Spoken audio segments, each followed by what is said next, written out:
बिस्मिल्लाहिर्रहमानिर्रहीम। शुरू अल्लाह के नाम से जो बड़ा मेहरबान निहायत रहम वाला है।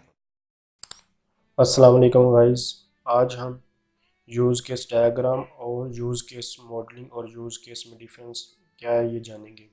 तो यूज़ केस मॉडलिंग जो है ये हमारे पास और यूज़ केस ये एक सेम ही चीज़ है, जबकि यूज़ केस और यूज़ केस डायग्राम आपस में डिफरेंस है। तो यूज़ केस क्या था? यूज़ केस हमारे पास रिक्वायरमेंट्स होती हैं। रिक्वायरमेंट्स कौन से होते हैं? जो हमें यूज़र्स वगैरह हमें बताता है, यानी कि ये फंक्शनल रिक्वायरमेंट्स होती हैं। तो यूज़ केस जो है ये हमारे पास टेक्स्ट फॉर्म में होती है।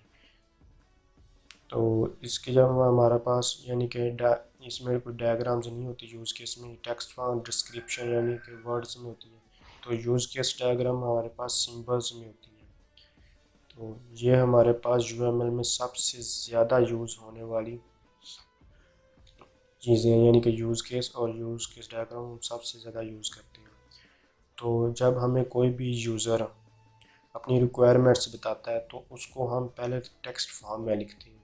टेक्स्ट फॉर्म में लिखने के बाद उसको दिखाते हैं, अगर उसको समझ आती ठीक, अगर नहीं आती तो फिर हम उसको क्या करते हैं, उस यूज़ केस के हम डायग्राम्स बनाते हैं और डायग्राम्स बनाकर दिखाते हैं कि ये आपका जो सिस्टम है वो इस तरह वर्क करेगा।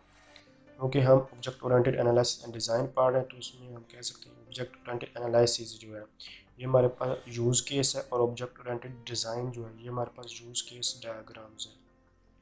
तो इससे क्या होता है कि हमारे जब हम यूज़ केस डायग्राम बनाते हैं तो हमारे पास यूज़र और जो हमारा प्रोग्राम है उनमें आपस में अच्छी तरह से कम्युनिकेट कर पाते हैं और अंडरस्टैंडिंग कर सकते हैं कि हमारा सिस्टम क्रिएट होने के बाद किस तरह काम करेगा, हम पहले से ही जान लेते हैं। तो उसमें इजीली मॉडिफिकेशन भी कर सकते हैं।